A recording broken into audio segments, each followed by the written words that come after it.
कि भारतवर्ष में करीबन 1.5 लाख सिकल सेल से ग्रसित बच्चे हैं। उन बच्चों को 2 तरीके से इलाज कर सकते हैं। यह प्रकार की दवाइयाँ 100 में से 30 या 40 बच्चों के लिए ही कारगर होती हैं कि सिकल सेल के बच्चों को पैदा होने से कैसे रोका जाए। उसका जो औसतम कॉस्ट है 30 CR से ज्यादा है एक पेशेंट के लिए। हेलो हाय नमस्कार, मेरा नाम है प्रिया और आज के हेल्थ पॉडकास्ट में आप सबका बहुत बहुत स्वागत है। बात करेंगे आज हम ब्लड कैंसर और उससे जुड़ी हर छोटी बड़ी बात के बारे में। सर, पहला सवाल, ये सिकल सेल प्रिवेंट होने के या फिर इसको ठीक करने का कोई तरीका, कोई उपाय है क्या? 2 तरीके हैं। मैं इसमें इस तरह से इसको मैं बताना चाहूँगा कि भारतवर्ष में करीबन 1.5 लाख बच्चे हैं। ये जानकर शायद आपको हैरानी हो, 1.5 लाख सिकल सेल से ग्रसित बच्चे हैं। इन बच्चों को, जो बच्चों ने जन्म ले लिया है सिकल के साथ, उन बच्चों को 2 तरीके से इलाज कर सकते हैं। किस तरह से इलाज कर सकते हैं कि एक तो कुछ दवाइयों के माध्यम से उनके अंदर जो ये खून जमने वाली प्रक्रिया की जो हमने अभी चर्चा करी, उसे कम करने के लिए कुछ मुंह से खाने वाली टैबलेट्स या सिरप्स आते हैं हाइड्रोक्सीयूरिया के नाम से। उन दवाइयों से इस प्रकार के खून को ब्लॉक करने वाली, जिसे हम लोग तकनीकी भाषा में वेजो ओक्लूसिव क्राइसिस कहते हैं, वो कम किया जा सकता है। बट यह प्रकार की दवाइयाँ 100 में से 30 या 40 बच्चों के लिए ही कारगर होती हैं और यह भी संभावना होती है कि कुछ समय के बाद यह वाली दवाइयाँ काम करना बंद कर दें। दूसरे प्रकार का इलाज होता है जिसे तकनीकी रूप से क्यूरेटिव ट्रीटमेंट कहते हैं।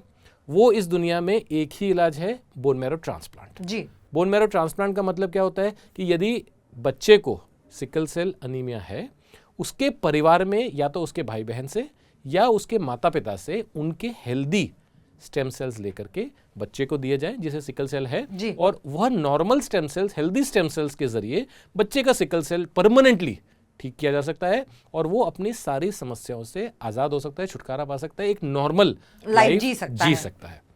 यह तो हो गया उन बच्चों के लिए कि जिन्हें इस प्रकार की बीमारी हो गई है। किंतु मैं समझता हूं कि भारत सरकार काफ़ी इस पर अग्रेसिवली काम कर रही है। मोदी जी ने मध्य प्रदेश में पिछले गए वर्षों में national sickle cell eradication mission launch किया, जिसका उद्देश्य था कि सिकल सेल के बच्चों को पैदा होने से कैसे रोका जाए जी। और वहीं पर हमारा सबसे बड़ा इस समय पर जो मुद्दा ऑफ डिस्कशन होना चाहिए या जिस चीज़ को हमको हाईलाइट करनी चाहिए कि हम लोगों को आपके माध्यम से यह जानकारी हर जगह पहुंचानी है।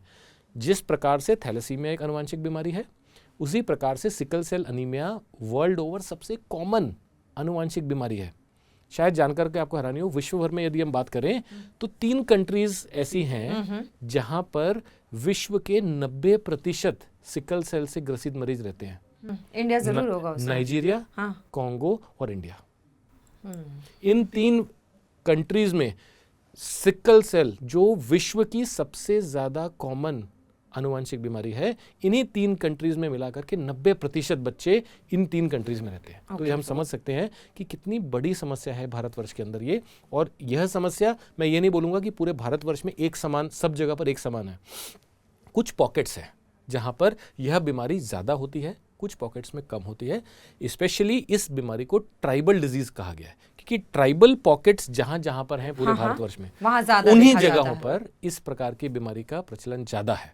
तो भारत सरकार भी इसी उद्देश्य के साथ ट्राइबल बेल्ट्स के अंदर इसके ऊपर ज़्यादा फोकस करते हुए, चाहे वो मध्य प्रदेश है, चाहे छत्तीसगढ़ है, चाहे झारखंड का ट्राइबल बेल्ट है, उड़ीसा है, गुजरात है, इन सभी के tribal belts sickle cell belt के अंदर ही ज़्यादा मेहनत करके पकड़ने की ज़रूरत है कि जी हम लोग इस क्षेत्रों के अंदर सिकल सेल के बारे में ज़्यादा अवेयरनेस करें, ज़्यादा से ज़्यादा लोगों को आइडेंटिफाई करें और ताकि उन्हें सही इलाज की तरफ लेके जाया जा सके। और सबसे बड़ी बात, अगर वो जागरूक होंगे तो इस प्रकार के और बच्चे सिकल सेल जो पीड़ित हों, उन्हें पैदा होने से रोका जा सके। बिल्कुल, क्योंकि सबसे ज़्यादा इंपॉर्टेंट ये भी तो मैंने कुछ ये भी सुना था कि कुछ ऐसे एक्सपेरिमेंट्स किए जा रहे हैं कि जो जीन्स हैं जो इसको पैदा करते हैं उसके अंदर जाके और उसको मार दो। अभी तक कितनी सफलता मिली है? बिल्कुल, इसी पद्धति को जीन थेरेपी के नाम से जाना गया है। जीन थेरेपी आज की तारीख में इन्वेस्टिगेशनल है। इन्वेस्टिगेशनल का मतलब है यूएस ने गए वर्षों में, पिछले 1 से 2 सालों के अंदर सिकल सेल अनीमिया के लिए जीन थेरेपी को अप्रूव किया है।